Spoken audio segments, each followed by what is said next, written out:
Alam nyo ba na kapag ang Malacanang ay nangyari or nataon na nasa isla ng Mindanao, nasa Davao City, nasa Tagum City, nasa Cagayan de Oro City, Zamboanga City, General Santos City, or kahit saan mang syudad dito sa Mindanao Island nakalagay no or nakatayo yung Malacanang and tsaka yung House of Representative. Alam niyo ba na ang bilis lang siguro nilang napatalsik or ibig ko sabihin ang tagal nang nakaladkad itong si Bongbong Marcos at ang kanyang pamilya mula sa Malacanang.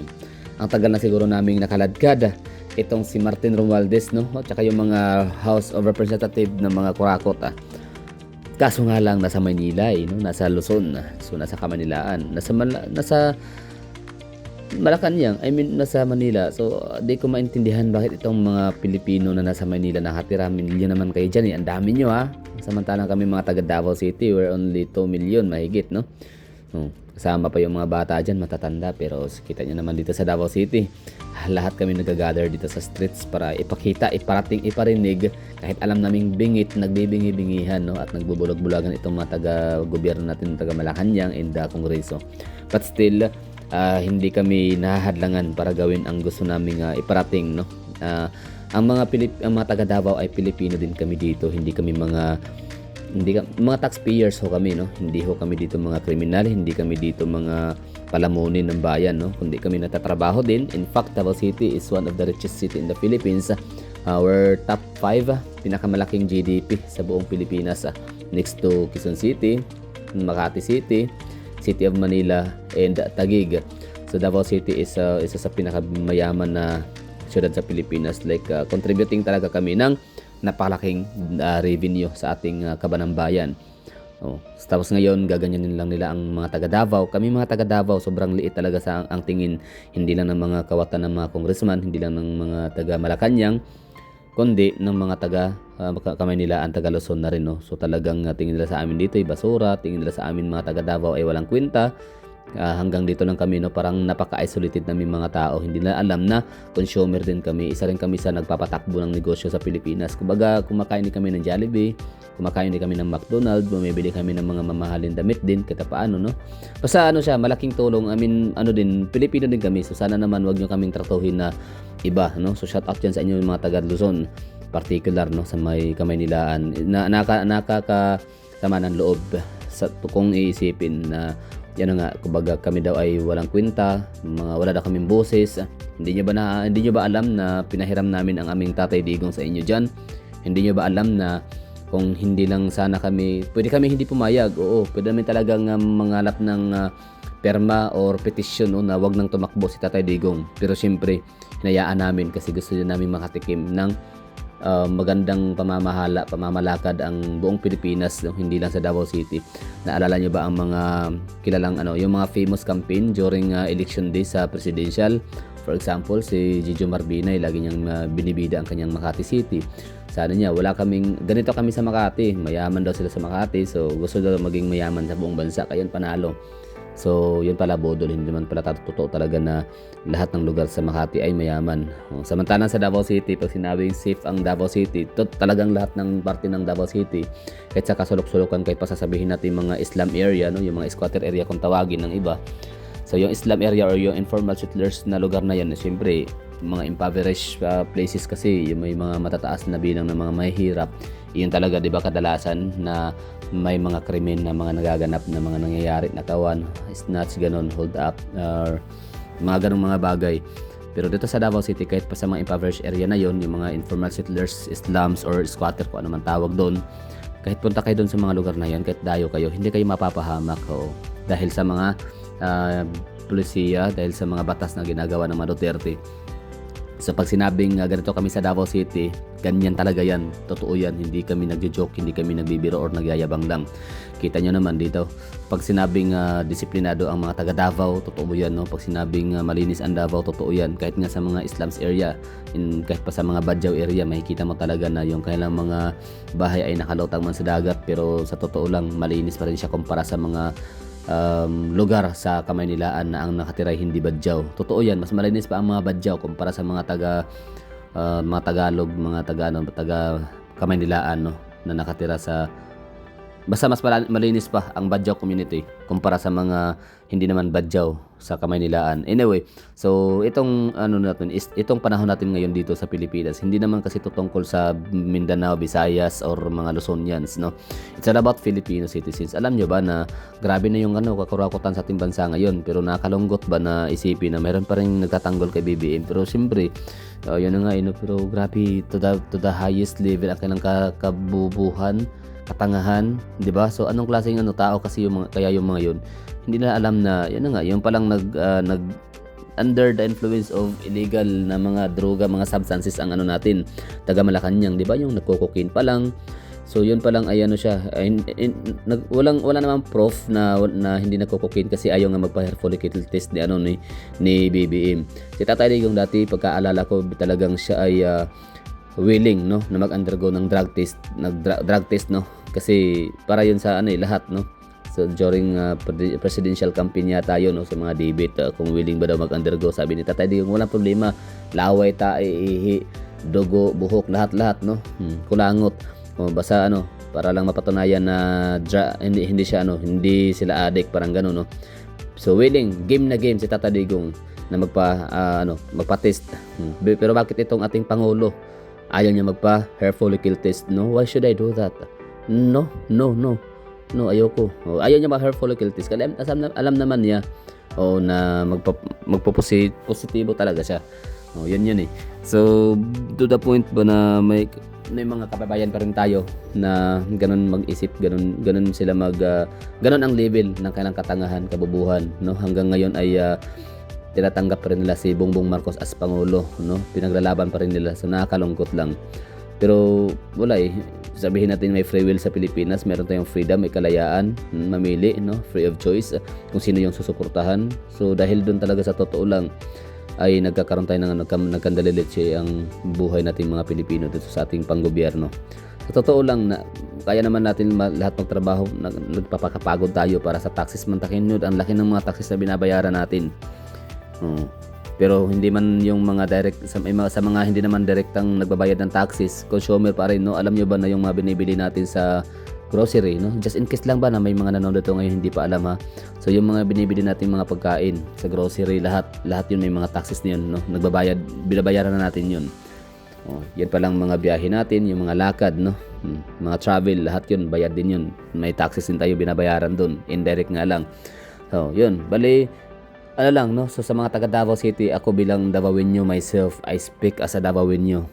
Talagang ako'y nalulungkot, no, at nasasaktan na sinasabihan ng mga Tagalog or ng mga Taga-Luzon na kami ay hanggang Davao lang, wala kami magagawa, no. So kumbaga didilis kami. Grabe, nakakalungkot ho yun. Pero sige lang, okay lang, tatanggapin ko pa rin yun. Basta this time, sabihan ko kayo na kung ang Malacanang, kung ang palasyo, kung ang House of Congress ay andito lang sa Davao na itayo o andito lang sa Mindanao, matagal nang sinunog ang Malacanang, matagal nang sinunog ang House of Representative, kasi puro din naman mga magdanakaw ang dyan, puro mga salot, mga piste ba, no? Mga piste means wala nang maitutulong sa ecosystem, nakakasira pa, parang ganun, no? So parasite sila kumbaga, hindi napapakinabangan, nakakasira pa. So kung andito lang yun sa Mindanao, grabe, tagal na naming mga taga Davao, taga Mindanao kinaladkad ang mga buhaya na yan. Ngayon, pag-usapan natin, it's not about, sa totoo lang ngayon na medyo nakakalungkot itong mga kakamping, mga pinklawan, kasi andun sila nagmamarcha, nagrarally sila sa labas ng House of the Senate, no. Tapos nagtatapon sila ng mga itlog, tapos billion daw yung basta wala naman doon wala naman doon ang salarin na sa House of Congress. Pero sila organized kasi yung mga yon, kumbaga parang meron silang amo. Samantalang itong sa atin ngayon, kung magkaroon ng rally sa Maynila, please sumama kayo. Marami tayong mga nababasa ng mga comment section na kahit mga may edad na mga senior citizen, no, willing, kahit sumasakit na rin yung tuhod nila, willing pa rin daw silang sasama sa rally sa pagwiwelga, para daw sa kanilang mga kapwa-apuhan, para sa mga susunod na mga henerasyon. So dito sa Davao City, wala kami magagawa, no, tungkol dyan sa mga rally sa Manila, although makikipag-cooperate, makikipag-participate din kami dito, no. Kumbaga parang kung meron sa Luzon, simultaneous ba tawag dyan, so meron magrarally sa Luzon, sa Visayas, meron din sa Mindanao, so sasama kami dyan dito sa Davao, magkakaroon kami ng rally din dito. Kaya kaso nga lang mas effective, mas powerful, mas impactful talaga yung mga taga Luzon, mga taga Maynila, no? Mga taga Luzon, Calabarzon, no? Mag-ingay kayo diyan, Calabarzon, no? Mga taga Cavite, Laguna, Batangas, Rizal and Quezon Province, mga taga Central Luzon, no? Mga taga Bulacan, taga Pampanga, malapit lang kayo sa Maynila, lusob kayo sa Maynila, punta kayo sa House of Congress. Basta ano lang kayo, tingin-tingin kayo sa mga political vloggers. Tingnan nyo ang mga updates tungkol sa mga rally points, no, kung saan yung mga area na mayroong maganap na mga pagsasama-sama at pagtitipon-tipon. Kalimutan na ho natin muna yung kulay natin, no, yung pagiging pinklawan, unipink, or TDS, o ano pa man dyan. Basta ang sa atin ngayon dito is not all about politics or political color anymore. It's all about Filipino citizens and corruption, no. So kailangan nating tundukan talaga to, kailangan nating sumama, makiisa. At sa mga nanonood naman dyan ngayon na nakikinig sa akin na hindi naman mga taga Manila, hindi taga Luzon, Visayas, hindi taga Pilipinas, no. So ibig sabihin mga OFW, syempre, although I don't know kung pwede kayo mag-gather ng mga rally, mga protesta, no, kilos protesta dyan sa inyong mga bansang kinabibilangan or tinitirhan ngayon, pero parang hindi yata lahat ay open, no. So bawal, for example Singapore, parang bawal yung mga ganung gatherings. So ang gagawin niyo na lang siguro, magtatanong kayo sa mga taga Manila, particular, sa mga taga Luzon, Calabarzon, and taga Central Luzon and Metro Manila. Kung meron kayong mga kamag-anakan, kakilala, kaibigan ng mga tagaan doon sa lugar na yon, tapos may trabaho, di ba? So nagtatrabaho, may mga pinapaaral, may mga anak. So in short, ano sila, mga pobre lang din, no? Kumbaga ordinaryong Pilipino lang din na kung hindi magtatrabaho sa araw na yan ay walang may papakain sa mga pamilya at pang tutustos sa pangailangan ng mga anak nila. So, ang gagawin ho ninyo dito, kung ako lang ito akin lang to, opinion ko to, so pwede nyo to, take it or leave it lang din naman. At alam ko rin naman na ang iba dito nakakaisip na pwede nyo silang suportahan. For example, magkano ba ang sahod mo sa araw na yan? Kasi sa totoo lang, takot naman ang mga Pilipino tagang bakit ayaw sumama? Gustong sumama, ang daming galit sa gobyerno pero hindi magawang mag-absent. Hindi kayang umabsent sa trabaho dahil nga sayang yung 1,000 na sahod. So, ang gagawin niyo dyan sa mga nasa abroad ngayon, na imbis kayo ay pupunta ng Pilipinas, mamamasahe pa kayo ng eroplano, balikan. So mahal yun, no? Yung pamamasahe niyo papuntang Manila para sasama sa mga rally, kilos protesta, wag niyo lang gawin yun na mamasahe pa balikan. Andiyan na kayo sa lugar ho ninyo, yung inyong pamasahe supposed to be ibigay niyo na lang, no? Ipadala niyo na sa mga kakilala at kamag-anakan na willing magtrabaho, willing sumama sa kilos protesta, kaso nga lang takot kasi walang pera, ganun, or walang sayang yung sahod, kikitain na sa araw nila, di ba? So yun. Sabihin niyo, sige, umabsent muna kayo ng 2 araw, eto, magkano ba sahod mo araw-araw? Di ako nang bahala, yan, sahod mo yan. Parang gano'n, no? Yun na naman akin kasi kung akin lang yun, ha, hindi ko naman sinabing kayo, pero you can take it as advice or suggestion or recommendation. Yun po yung magagawa ho ninyo. Kasi yan na nga, namimiss yung ang opportunity na makipag-rally, makipagsabayan sa mga kababayan natin, magpakita ng suporta. So okay lang yun, no? Hindi siya ganun ka miss opportunity kasi meron kayong pamasahe nga sana papuntang Manila, pabalikan sa inyong lugar sa abroad. Padala nyo na sa mga kaibigan, kakilala at kamag-anakan na willing, yung willing, hindi yung wala naman pakialam sa politics, walang pakialam sa gobyerno natin, wala pakialam sa nangyayari sa ating bayan ngayon. Tapos bigla mong aalokin na meron akong dito, magkano ba sahod mo dyan, absent ka muna, wag ganun, ha, kasi na yun, hindi na yun genuine, hindi na yun organic, dapat talaga yung lalabas lang. Kaso nga lang meron silang hadlang, yun na nga, hindi nila kayang mag-absent kasi nga sayang ang sahod, parang ganun. So isipin nyo na lang, ang dami ko rin mga nababasa sa comment section na ikinatutuwa ko din na malaman na marami palang willing din mag-absent sa kanilang trabaho para makisali. Bahala na daw si Batman. At marami kong makakilala, mga nababasa din yun ng mga senior citizen, mga may edad na kahit daw sumasakit na yung tuhod nila, isasama pa rin sila sa Wilga, sa rally. Kasi nga para sa kanang apu-apuhan at hanggang sa pinaka next generation. So ngayon, kalimutan muna natin yung pagiging Bisaya, Tagalog. Stop muna yung Bisaya versus Tagalog wars. Kasi ngayon paglalaban natin ang pagiging Pilipino. Let's act as one. Kumbaga toldokan natin yung corruption. Sunugin ang mga dapat sunugin, alam niyo na yun. So kami dito sa Davao City, andito lang kami, magrarally din kami dito sa aming mga kalsada. So walang problema yan. Wag na kayong magbitbit ng basta yan, maganda ginagawa namin dito.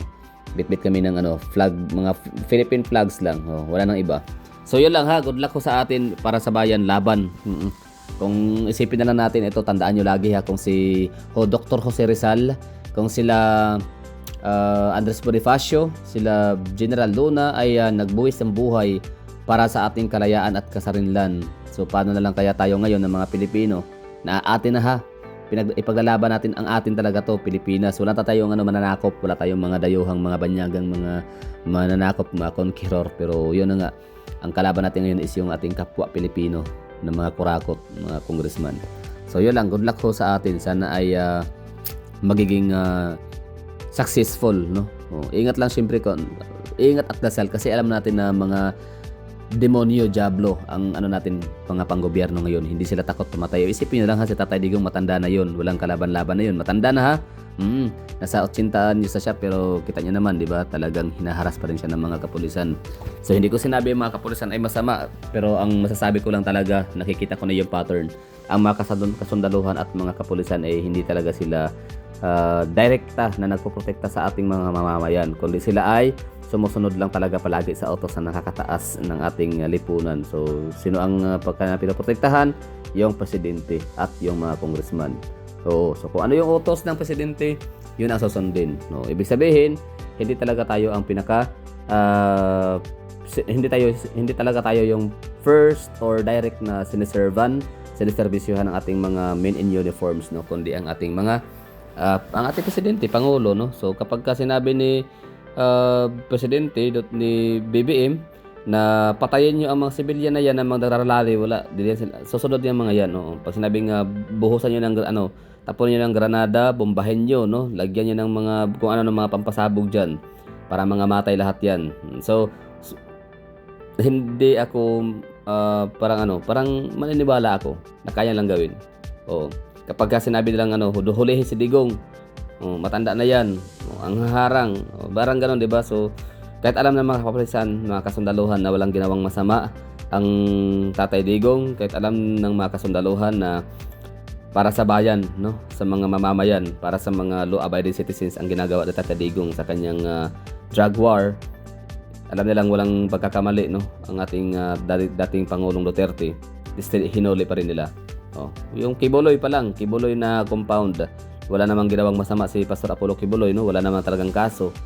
Pero syempre, dahil yun ang utos ni BBM ng presidente, kahit alam ni General Torre at ng mga kapulisan na inosente naman yung mga taga Kingdom of Jesus Christ, pero yun, hinaras pa rin nila ang kanilang compound kasi nga utos ang nakatataas. Kaya sa mga lalahok sa rally sa Manila, magdasal, syempre magdasal ng maigi. Oo, talagang mataimtim na dasalan talaga na sana ay yung mga men in uniform natin ay hindi kayo babarilin, hindi kayo tatapunan ng granada. Pero okay lang yan, ganoon naman talaga, kung yun lang din naman talaga ang kinakailangan para makamit natin ang kalayaan mula sa kamay ng mga kurakot ng mga congressman at kila BBM, ay tatanggapin natin kasi minsan na nga nagbuhis ang buhay ang mga Pilipino. Yan na nga, ulitin ko, sila Gat Andres Bonifacio, si Dr. Jose Rizal, sila Antonio Luna at marami-rami pang iba, no. So sila yung mga nagbuhis ang buhay para kamtan ang ating kasarinlan at kalayaan. So, sa mga nasa Manila bukas, no,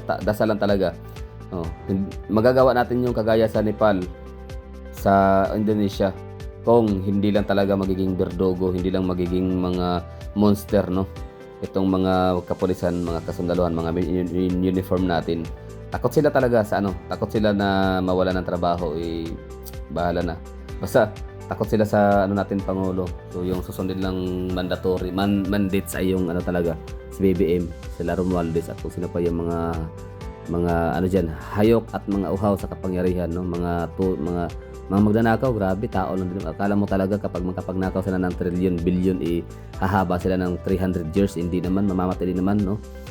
Yung pinakamataas sa lifespan sa Pilipinas ay 70 or 670, no? Yun yung pinakamataas sa lifespan or yung average natin dito. So, ibig sabihin, aabot ka ng 80, ano mo pa yung pera? Sa bagay, papamana sa mga anak na mga kurakot din. Yun pala yun ang point. So, ganyan lang ha bukas. So, good luck. Basta magdasal lang mataimtim, malalim na dasal, no? Kausapin talaga yung may likha at kayo'y protektahan, gabayan. Hindi kayo tatapunan ng tirgas, hindi kayo tatapunan ng mga granada at bomba.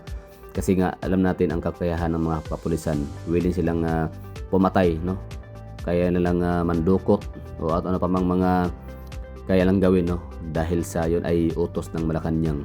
So good luck sa mga ating mga Pilipino. We are not We're not Filipino just for nothing. So kaya natin to.